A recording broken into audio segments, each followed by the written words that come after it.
Saya Tasya, jurnalis travelkompas.com. Saya Fatan, jurnalis otomotif kompas.com. Saya Ella, jurnalis properti kompas.com.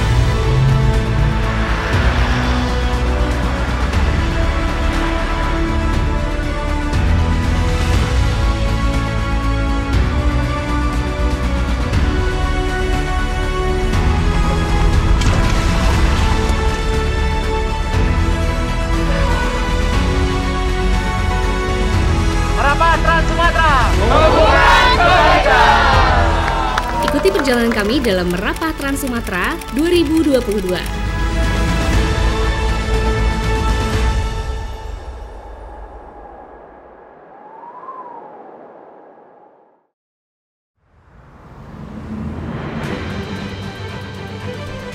Sahabat Kompas.com, kami akan memulai perjalanan dari Jakarta untuk menyusuri ruas tol Trans Sumatera dalam Merapah Trans Sumatera 2022.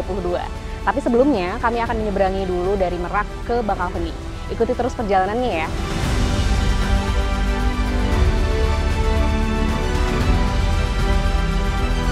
Tentu akan banyak sekali manfaat untuk tol itu tembus ke Sumatera dan sekitarnya. Kemudian kita ambil teksnya ini, menghubungkan kebaikan.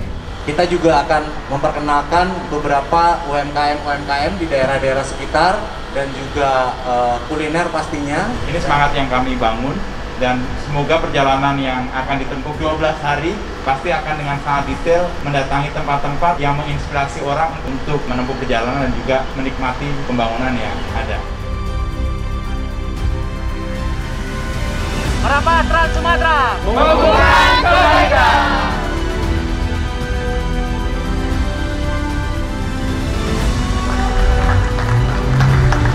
Hati-hati di jalan, semoga perjalanan menyenangkan dan kembali lagi dengan seorang penonton.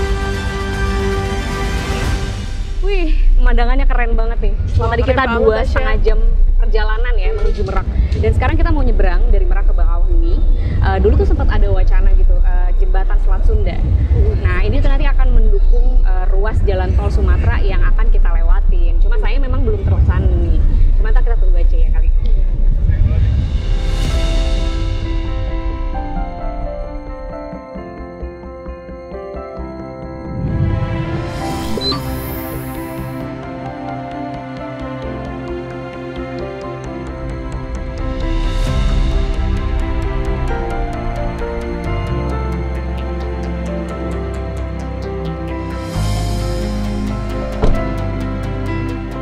Ya, sekarang kita sudah sampai di gerbang tol Bakauheni Selatan. Ya, ini titik awal tim Merapah Trans Sumatera 2022. Kita akan memulai perjalanan dari Lampung sampai Aceh. Berapa kilometer perjalanan kita? Sekitar 2.818 km. 2.800 Yes, km. sejauh itu.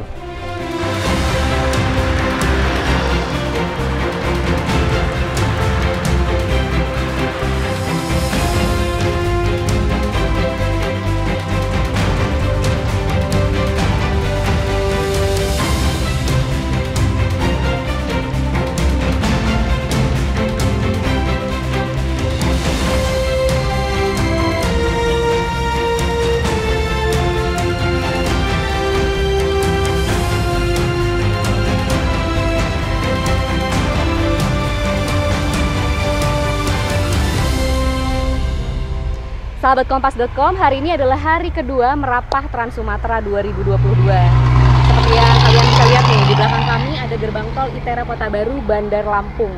Tadi di titik awal kita masuk ke ruas tol Sumatera, kita ketemu alat namanya WIM ya. Itu mungkin bisa dijelasin alat apa sih?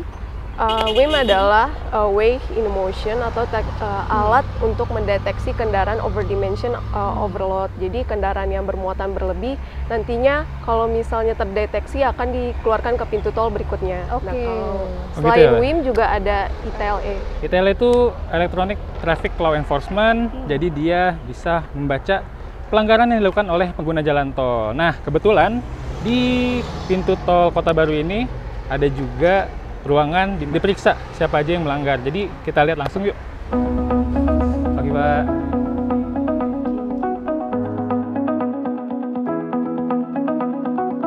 Ya, ini yang ditampilkan di ruangan headlight yang ada di pintu tol tadi, Kota Baru. Nah, untuk saat ini sementara baru kendaraan yang melebihi batas kecepatan maksimum, yaitu 100 km/jam. Ya, jadi kameranya itu ternyata udah aktif loh. Jadi itu perharinya bisa nangkep 200-300 pelanggar batas kecepatan maksimum ini. Bukan cuma plat nomornya yang ketangkep, tapi kecepatannya juga ketahuan nih. Kayak di sini, 113,4 km/jam, padahal batas maksimum di tol Bakauheni Temanggi Besar ini 100 km/jam. Jadi setelah ketangkep, nanti dia akan dikirim, ini akan di-print nih bukti-buktinya, dikirimin ke rumahnya untuk melakukan konfirmasi. Habis itu dia udah melanggar, udah konfirmasi juga kalau emang dia melanggar, baru nanti ada sejumlah denda yang harus dibayarkan dengan nomor rekeningnya. Dan sahabat kompas.com, jadi ini nih surat cinta yang akan kalian dapatkan kalau melanggar kecepatan di Jalan Tol Trans Sumatera. Bapak, makasih banyak. Kita pamit dulu. Lanjut perjalanan, Pak. Yes.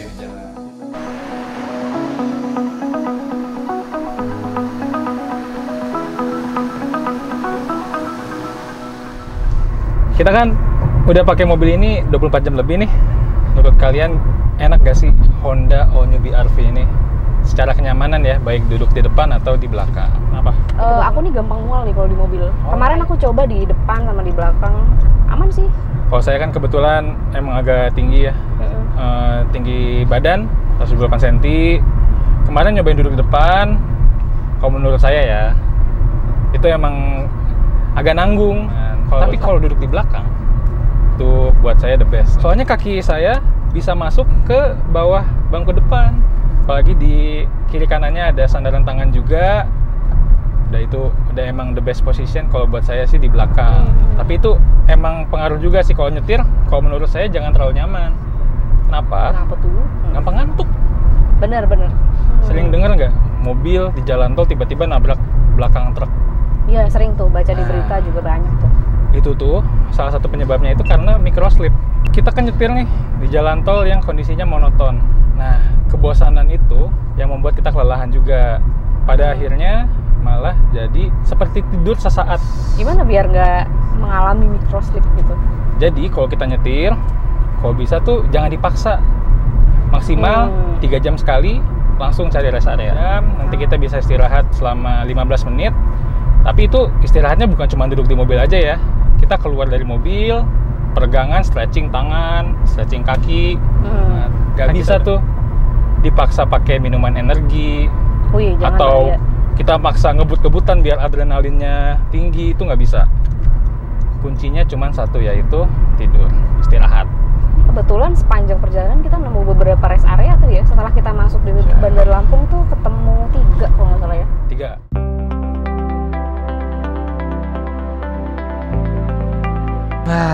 Sampai juga nih kita di kilometer 215. Kita mau ngobrol sama branch manager tol terpeka. Selamat sore Bapak. Patan Pak dari kompas.com.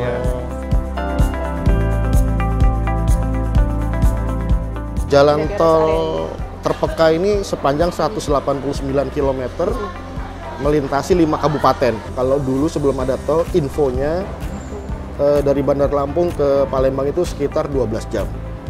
Nah, setelah ada tol ini, kalau mungkin 100 km per jam, mungkin sekitar 4 jaman sudah sampai. Nah, kalau harapannya pemerintah dengan Pak Presiden juga bahwa rest area itu menjadi etalase kabupaten di daerahnya masing-masing.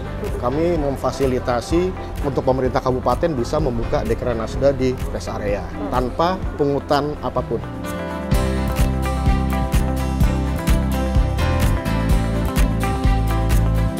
Ada pengolahan limbah organik. Ya, di rest area 215. Sistemnya kita menggunakan ulat maggot. Jadi hasil akhirnya itu bisa berbentuk pakan ternak sama bisa jadi pakan ikan juga. Oke, jadi unit pengolahan organik ini membantu mengolah sampah-sampah di tenan-tenan yang ada di rest area ini ya Pak ya, untuk nanti dijadikan pakan, jadi nanti muter lagi ya Pak, pakan ternak, terus muter itunya manfaatnya ya Pak manfaatnya, ya. Jadi value-nya bertambah. Oke, menarik banget lah ya. Mungkin segitu aja Pak kita kunjungan ke rest area ini Pak. Jadi kita mau lanjut ke Palembang Pak. Siap, terima kasih atas kunjungannya. Iya, makasih banyak Pak. Ya, Sampai ketemu lagi terima Pak. kasih. Sampai ketemu. Ya, siap.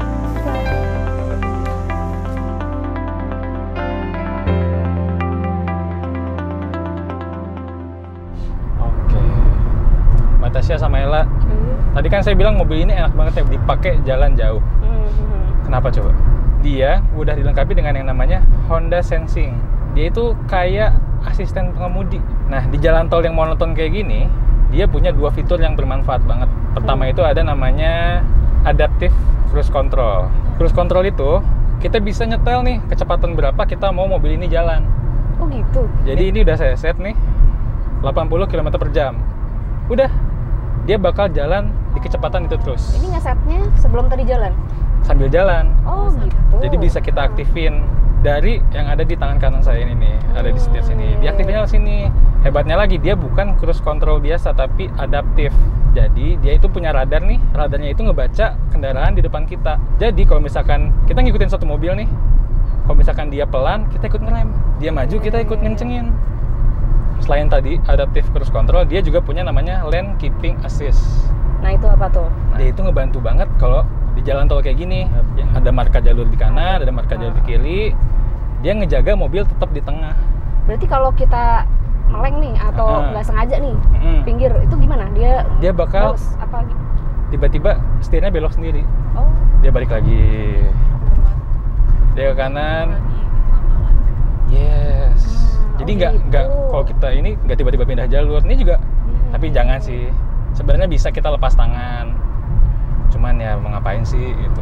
Dia malah ini nanti dia minta untuk tangannya balik lagi megang setir. Fitur yang buat mobil zaman sekarang nih berguna banget, bermanfaat banget, dimana kemana-mana bisa lewat jalan tol. Benar. Dan mengurangi kecelakaan. Gitu.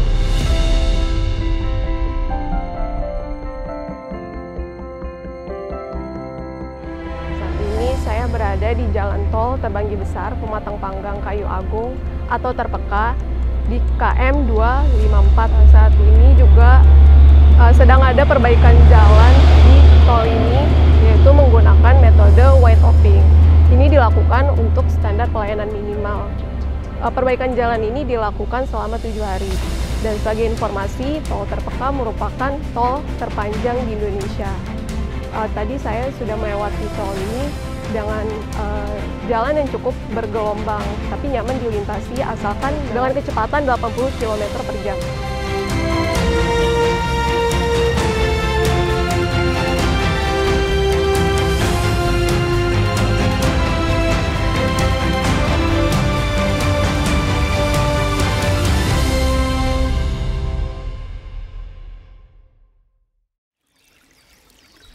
Selamat pagi Kota Palembang.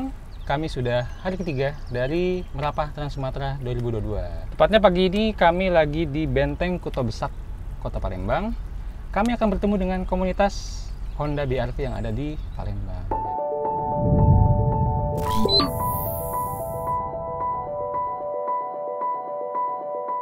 Kalau dari sisi mobilnya sendiri, kalau aku rasain lebih kedap. Oh. Terutama kalau Honda Sensing-nya kita jadi lebih nyaman ya, lebih aman. Terutama untuk perjalanan jauh, di tol juga banyak fiturnya ya, otomatis juga kita juga lebih nyaman.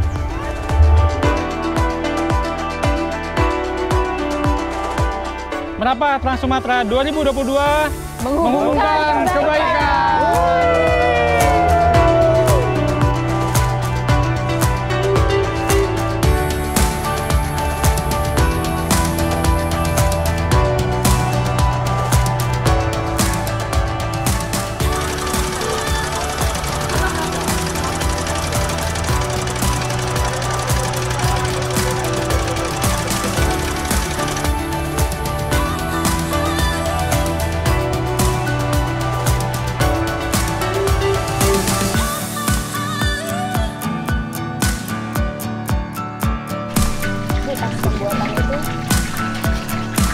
Nah, sahabat kompas.com, kami lagi mampir nih ke Kampung Ulu 7, Tanggorajo. Betul ya, Bu ya?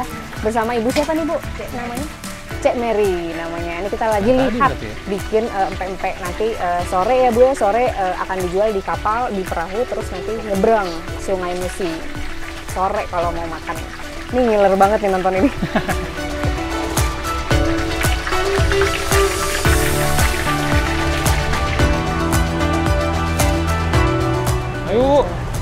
Ayo Mbak, aku lapar banget.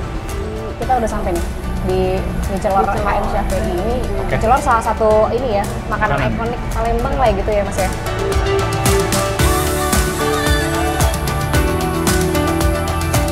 Mie celor. Jadi celor itu maksudnya proses masaknya ya Mas ya?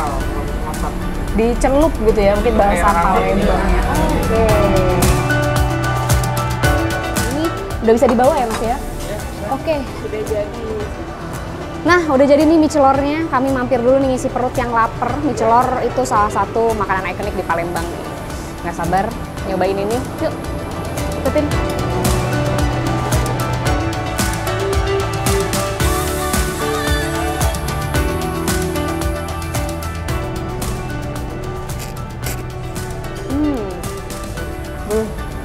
Karena kuahnya pakai santan, jadi gurihnya tuh kerasa banget, jadi kuahnya juga kental. Cocok sama mie-nya. Mie-nya itu yang teksturnya lembut dan mie tebel ya, bukan mie yang pedes. Biar lebih enak kita pakai jeruk nipis nih, biasanya jadi penambah kelezatan. Buat kalian yang lapar, mau ngisi perut nih, bisa nyobain mie celor HM Syafei sebagai salah satu rekomendasi kuliner di Palembang.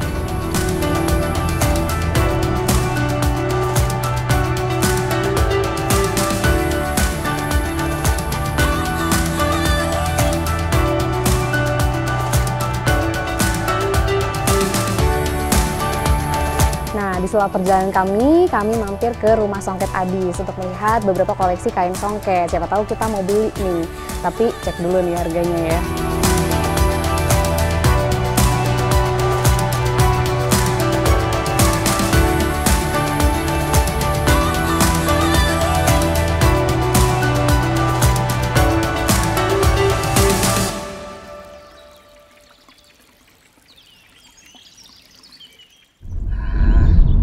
Kita menuju Jambi nih guys ya, dari Palembang, tepatnya lewat Jalan Lintas Timur. Tapi ada pilihan jalan lain nggak sih lah selain ini kalau buat sekarang ke Jambi? Kalau sekarang sih lagi bakalan dibangun Oke. Jadi tol. Tapi sekarang berarti belum ada? Belum ada. Jadi sejauh ini baru ini doang sih buat menghubungkan Jambi sama Palembang. Bakalan ada tuh jalan tol yang menghubungkan dua provinsi, Sumatera Selatan sama Jambi. Itu jauhnya berapa tuh lah? 169 km, jadi cukup panjang. Nama jalan tolnya Betung Jambi. Betung Jambi itu bagian dari pembangunan tahap kedua jalan tol Trans Sumatera. Yang bangun sendiri itu tentu saja Utama Karya. Utama Karya kan yang bangun ya banyak sih jalan tol. Ya, JTTS. Kalau non tol gini gimana ya biar aman ya? Kayaknya ada tips nggak sih Tan? Kayak gimana tuh? Gini nih, kita kan semalam udah nginep di Palembang nih. Jadi sebelum kita jalan Palembang Jambi lewat Lintas Timur, saya itu udah nanya ke namanya Sony Susmana dari Safety Defensive Consultant Indonesia. Jadi dia safety instructor gitu deh. Dia ngasih tips nih. Pertama harus diingat jalannya itu bahaya. Kenapa? Tadi naiknya jalannya naik turun, belok-belok, lubang di mana-mana.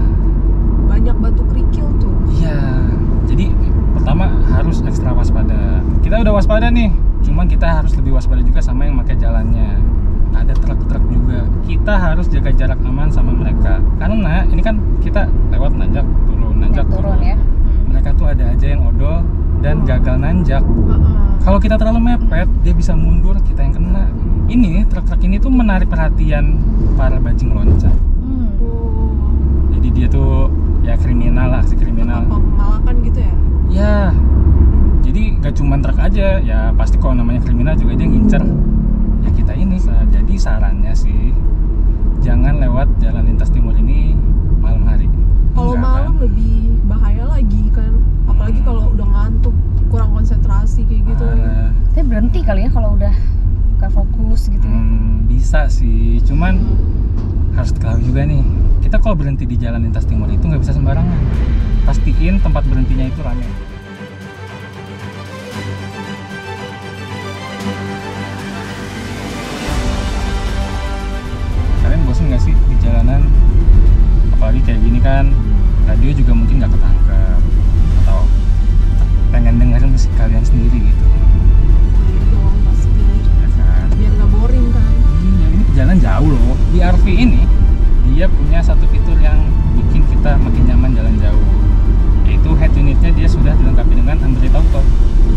Betul, jadi dia bisa menghubungkan telepon genggam kita yang Android. Tapi selain itu juga yang Apple juga bisa, namanya Apple CarPlay. Nah, caranya pertama itu si HP harus dihubungkan dengan Bluetooth ke head unitnya. Cuman ini harus berhenti mobilnya. Karena? Ya safety feature. Masa lagi jalan kita ngetel ini nih head unit nih, nggak mungkin dong. Ke depan ya. Iya. Nah kalau udah terhubung, disiapin kabel. Ini kalau untuk HP saya yang Android bisa pakai kabel Type C, tinggal dikoneksikan ke telepon genggam. Habis disolokin, ya. Head unitnya nih ntar ada pilihan Android Auto. Di HP juga ada pilihan Android Auto. Itu tinggal dipencet aja. Oke. Nah kalau udah bisa dipencet. Nah di sini bisa nampilin Maps, bisa muterin lagu lewat Spotify. Jadi ya perjalanan kalian gak bakal boring lah. Oke, menyetel tujuan ke Jambi di Jambi, Indonesia. Betul Google, kita mau ke Jambi. 3 jam lagi, betul. Perkiraan nih jam 6 kita nyampe nih, pas lah maghrib lah.